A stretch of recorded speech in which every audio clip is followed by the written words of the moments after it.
Hi, welcome to another exciting episode of Digging for Truth, sponsored by the Associates for Biblical Research, located in Lancaster County, Pennsylvania. ABR has been serving the body of Christ for nearly 50 years, sharing information from the world of archaeology and biblical studies to show the reliability of the biblical accounts. Today, we have a special guest joining us by Skype from Houston, Texas, Dr. Craig Evans from Houston Baptist University. Dr. Evans, welcome to the show. We're glad to have you all the way from Texas with us. Thank you very much. Good to be with you. Yeah, it's great. Now, you're the professor of Christian origins at Houston Baptist University. And before we get into our discussion today, we're going to be talking about something very exciting, the reliability of the New Testament text. And I'm so excited to have you here to talk about this important subject. If you would just tell the audience a little bit about what you do at Houston Baptist University, some of your background and your interest and expertise. My area of expertise is Jesus and the Gospels, but also areas closely related to that. That would include the Dead Sea Scrolls, which I had the great privilege when I was a doctoral student to study with John Trevor and William Hugh Brownlee. They were the first two Americans actually to see the scrolls when they came to light in 1947 and 1948 in Israel. One of the things that I emphasized as a doctoral student, and it was just all about Claremont, where I did my PhD, was getting into original texts. So that was when I had my first exposure to actual manuscripts, not just the printed editions that everybody can use, like your Greek New Testament. And I continued pursuing that on into my career over the decades. So I've had the privilege of being in the Sackler manuscript room in the Bodley and in Oxford. I've actually handled papyri. I've held ancient codices in my hands, including Dead Sea Scrolls and fragments like that. And so that's been an emphasis in my career, and that is the original manuscripts, Right. canonical or non-canonical, and the light they shed on the early church, and especially on Jesus and the Gospels. Well, that's excellent. So you've had your hands on some of the most ancient documents of the New Testament that we possess. Tell our audience a little bit about what papyri is. Use the term papyri. It's really fascinating. Let's talk about that for a brief second. What are papyri? Yeah, a papyrus, that's where we get our word paper, by the way. It's a reed that used to be quite prolific, not so much now, in the marshy delta of the Nile River in Egypt. And so long time ago, thousands of years ago, the Egyptians discovered that if you cut these reeds into strips and then lay them out in a horizontal pattern and then a vertical pattern on top, press them, they'll just naturally dry out and become sheets of paper and very durable. And of course, obviously durable. We have papyrus today that's been recovered from the dry sands of Egypt and tombs and so on, 3,000 years old and even older. And so that's where paper came from. And so that became a valuable commodity in the time of Jesus and the Yes. Roman Empire. It was hugely important. Later on, people started using animal skins, calf skins, stretching it out, making parchment. So that became a writing medium. That's what it is. And so we say papyrus, and the plural is papyri. Yes. That's what we're talking about. Very ancient material. It's incredible how long some of it has lasted. Now we're going to jump right in with the big question first, and then we're going to kind of work through the details.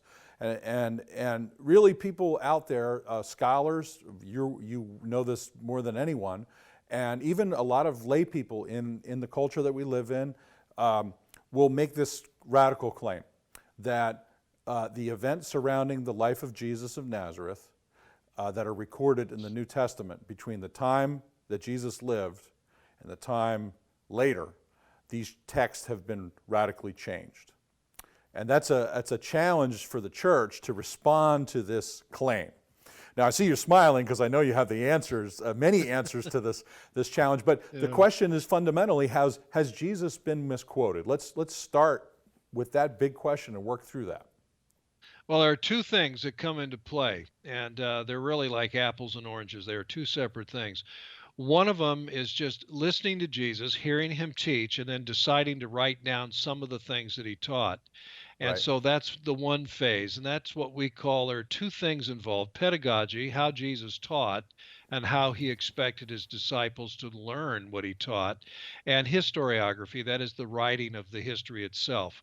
So that's one part of it. And so you go from Jesus the teacher to the disciples the learners to people writing down what Jesus taught, things they saw him do, things that Right. happened, and so forth. So the chance for misquoting could take place there, where people simply misrepresent what Jesus taught.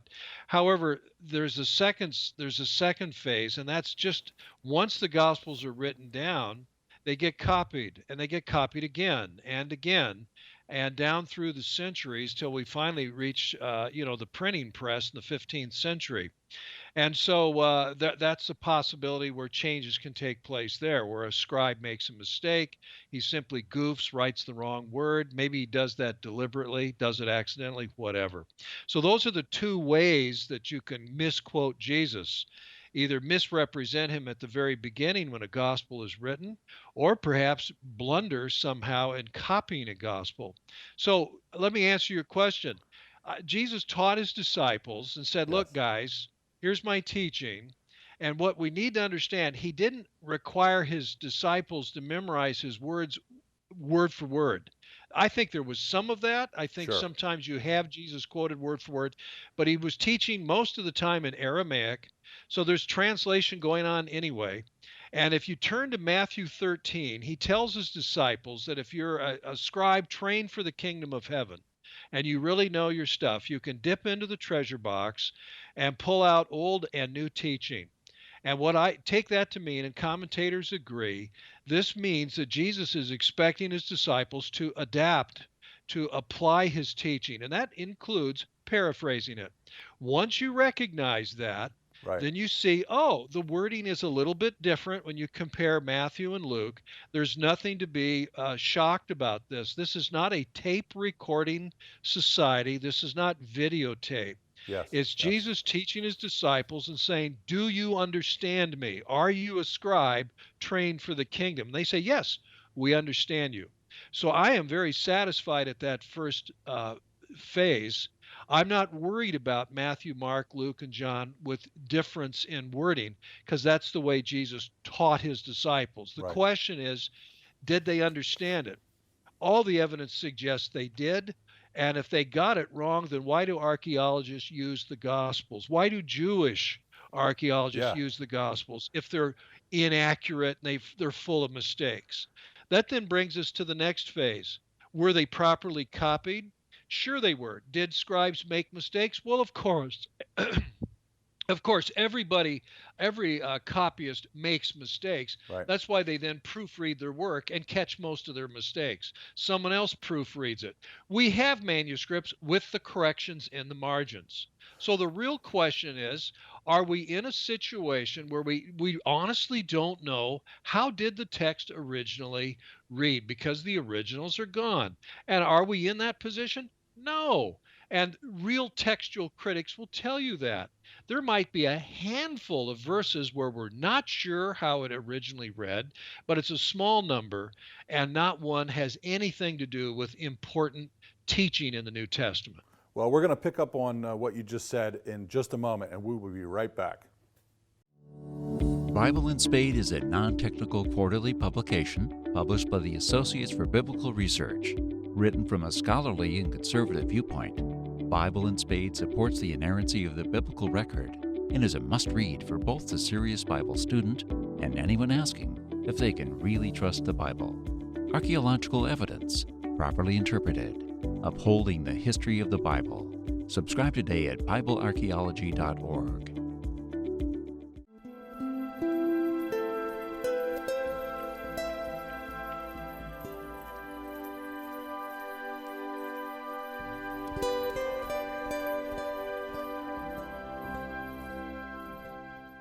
Welcome back to Digging for Truth. I'm joined today by Dr. Craig Evans, professor of Christian origins at Houston Baptist University, and we're talking about the reliability of the New Testament text. In our last segment, Dr. Evans started talking about all the manuscripts that we have that are available to us and the way that sometimes errors or mistakes crept into the text, but how we're going to talk now in this segment how we don't need to be alarmed by that. So, Dr. Evans, let's pick up from our last segment about this concept of copying what scribes did in the ancient world, and what I call, a lot of people call, an embarrassment of riches that we have with the number of manuscripts that we have. I'll let you roll with it from there. Well, yes, that's true. We have more than 5,000 Greek New Testaments, either whole or part. And some of these large chunks of the Greek New Testament that reach back within a couple hundred years of when the originals were written. And so as a manuscript record, it's unparalleled. There's nothing else from the Greco-Roman world, that is Greek and Latin texts, classical texts, nothing that compares to the record of the New Testament. And this is great for the textual critic. I mean, it's daunting on the one hand because the textual critic has so many manuscripts that it is humanly impossible to compare them all. But on the other hand, he has so many manuscripts that he can then do enough comparison and be satisfied that he knows what the original text was. Because when a scribe makes a mistake, another scribe might copy his same mistake and carry it over into a new copy of Scripture. That's true. But all the other scribes, hundreds and hundreds of other scribes elsewhere, they don't make that mistake. And so what happens is the textual critic today can take the manuscripts and compare them and very quickly identify the error, the outlier, the reading that is not original. And by the way, 'cause the scribes from antiquity, they pick up on that too. They're not stupid. They realize, well, Right. this can't be right. Somebody's made a mistake, Yes. and they scribble a correction. So there is no mystery. And even a skeptic like Bart Ehrman, who made a lot of noise out of his book misquoting Jesus. Yeah. There are two Bart Ehrmans. A lot of people don't know that. There's the popular Bart Ehrman who wrote the book misquoting Jesus, but there's also the scholar Bart Ehrman, a textual critic, and he isn't radical like that at all. Yeah, so let's talk a little bit about Dr. Ehrman, because I find it interesting back in the mid-2000s when he started publishing all of his stuff, trying to shed a doubt on the reliability of the New Testament in he went over, into the popular realm, and a lot of people bought into this, but he kind of talks out of two sides of his mouth with this, on one hand. So I'll let you comment on that. The other is, the thing that I think has benefited the church from what Dr. Ehrman has done is the church has responded very strongly against what he's tried to argue and produced a massive amount of material. Maybe you could talk about those two things, because I think that's important. Yes, it is important. What Dr. Ehrman's books, I think, revealed was that the church hadn't thought through on a popular level some of these critical issues. There was this naive fundamentalism, which is what Bart Ehrman came out of as a young Christian teenager, Yeah. which is really too bad. And by the way, I have a pastoral sense about this, and I don't see him as an enemy, and I don't want him harmed. I care about the guy. I consider him a friend. I know him personally. Well, that's good. But there was a brittle fundamentalism there that was very ill at ease with the idea of errors in the manuscripts, scribal errors, accidental or even deliberate. Yeah. And he just didn't know how to deal with that. And it created a crisis of faith when somebody pointed something out when he was at Princeton Seminary, that maybe there's simply a mistake in the text, and somehow in the manuscript tradition going way back, something got bungled, and now we don't really know what the original reading was, or something like that. And this caused his faith to crumble. As he himself describes it in misquoting Jesus, everything began to unravel. And so for me, that's a big concern. I have an academic, pedagogical, and pastoral concern that not happen to other people. Yes. And yes. so when I teach my students, or I'm in a church setting preaching or whatever, I say, my goodness, you can't have a brittle understanding of Scripture like that. In a sense, it's not scriptural. That isn't what Scripture says about itself. That isn't how Jesus taught his disciples. That's not how the apostles taught the church. This is a brittle fundamentalism that's relatively modern, and it becomes a false stumbling block. No one should trip over that. Yeah. I think it's tragic. Yeah, I agree with you, and I think that's the kind of posture that we ought to have. We've talked on our program before, when we respond, we can demolish arguments, but not people. And there's a difference. We can show an argument to be a bad argument against the faith, but not the person. We have to remember that Dr. Ehrman and others who hold these skeptical views are made in the image of God, and I think that's an important pastoral concern that we ought to have. We got about a minute and a half left in this segment. Let's just talk about what we call these errors or variants in the text. The distinction between the copies and the original text, if you could just sort of quickly lay that out for the audience, because I think many people that have been going to church for 20, 30, 40 years, they've never thought about any of that. And when they hear the word, alarm bells go off. Yeah, that's right. You have the autographs, the originals, the very first copies, and that would mean a copy that is put in the mail, you might say, distributed, Yes. circulated. Then there's the original copy, also a second original copy that the author retains. But once copies start being made of those originals, invariably somebody makes a mistake or just doesn't quite write it correctly, and then that's what then sets this chain in effect. And people then look at that and say, well, that must be a mistake, and they correct it. And sometimes they correct it correctly, and sometimes they don't. And this is why you end up with what we call variants, different readings. But as I said a little earlier, we have enough manuscripts that we can compare them, and we can get back to what we believe, and with good reason, is the original reading. It makes sense and so forth. Right. And the scholars across the board, whether they're evangelical and conservative or not, that's widely recognized. And like I said, Bart Ehrman, as a scholar, when he's with scholars and not in front of a popular audience, he's pretty well that way too. He's actually said in the second edition of Misquoting Jesus that his views of the New Testament as a textual critic are not any different from Bruce Metzger, his teacher. And Bruce Metzger was a devout Christian evangelical. Yes. Excellent. Okay, folks, we'll be right back for a third segment with Dr. Evans. Thanks. In a culture of intense Bible-denying skepticism, Associates for Biblical Research exists to strengthen followers of Jesus by affirming the authority of the Bible. Our archaeological fieldwork and original research form a strong foundation in upholding the reliability of the Scriptures. For students or anyone asking if they can really trust the Bible, please visit our website and partner with us by joining our prayer team or financially supporting this ministry. And thank you for standing with us.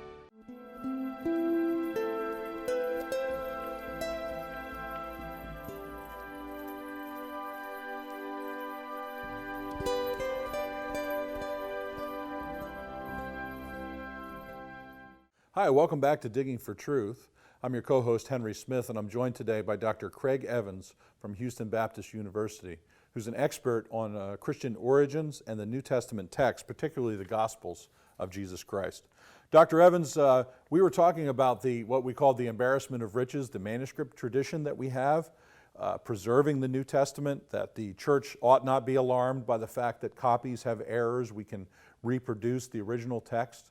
I believe that that's a theological phenomenon, actually, that God in His providence has allowed that to happen so we can know what it is that He wanted us to learn from Jesus Himself and His apostles. But let's talk about something you've been doing research on, the length of time, the longevity of the manuscripts from the ancient world, because this is really an important component of the whole argument that they've been preserved for us. I'll let you go ahead with that. It's a very important topic. When I was in seminary, it was the first time I thought about it. And I asked a professor, how long did the originals, autographs as they're called, and the very first copies, how long did they remain in circulation? And my professor said, oh, that's an interesting question. I haven't thought about it before. I don't know, 20 years, 10 years, I don't know. And so that stuck with me for a long time. It was only later when I was doing research relating to papyri and some work that's been done on libraries that have been discovered intact, like at Oxyrhynchus, thanks to Grenfell and Hunt, who found papyri in Egypt back in the 1890s and the beginning of the 20th century. They made some interesting discoveries. They would find a basket of books, book rolls, that had been thrown out. And of course, they could date them by the handwriting, and the manuscripts dated to the 1st or 2nd century, and yet they were thrown out in the 4th or 5th century. And what that led to was the realization that, my goodness, these writings stayed in circulation for 200, 300 years or longer. Well, then we started taking a serious look at what the ancient writers said, and that included pagans, Greek and Roman, who would talk about Why, we've got copies, autographs of Aristotle that are 250 years old. So and Right. so has some manuscripts that are 300 years old. And so then we took seriously church fathers like Tertullian in the Yes. year 190. He says, look, if you don't believe me, why don't you look at the originals of Paul's letters? And he actually names 5 different cities, 7 different letters of Paul, which he claimed were still in existence. Well, in the year 190, that would make these letters 135, 140 years old. Well, it turns out he isn't just making this up. This isn't nonsense. We actually have hard evidence that literature was treasured, books were expensive. No wonder they would take good care of them and preserve them and could last 200 or 300 years. Yeah, it seems to make sense when you look at the totality of the evidence. Now, I've read, online, some people sort of pick at Tertullian and say that he was exaggerating or making an apologetic point. But when you start looking at, it's not just him saying it, it's the research that you've done, it's the matrix of evidence, and just if you could talk about this, just the common sense of if a church has the Gospel of John, the original, it's not going to throw it away. It's going to keep it as long as possible. It just doesn't make any sense that the church would not treat these original autographs with great care. So I would like you to just expand upon that for us. Well, that's a good example, the Gospel of John. Bishop Peter, Bishop of Alexandria, that's in North Africa near the Nile River, he refers to the autograph, the original of the Gospel of John, that's in Ephesus, where the faithful venerate it. Well, when he says this is in about the year 290. That would make the Gospel of John 200 years old. Yes. Well, we now know that that's quite possible. And the other thing that he says about it is that it's a public document, and he says by God's grace it still exists. Now, what does he mean by that? If you Yeah. know your history, in the 290s, Emperor Diocletian is trying to destroy Christian books, and he destroys a lot of them. Yes. And in fact, in the aftermath, Bishop Peter himself is martyred at the very beginning of the 4th century. So I think what happened was the early Christians treasured the autographs. Of course they did, not just for academic purposes, so they could study them and copy them and so on, but they venerated them. But because they were venerated, they were known, and the state could confiscate them and destroy them. And I think that's what happened to the autographs in the 3rd century and the beginning of the 4th century. They were deliberately destroyed, and that's why they disappeared. Yeah, it makes a lot of sense historically that the church would have kept them as long as possible, would not have deliberately gotten rid of the autographs, and that they disappeared because of persecution.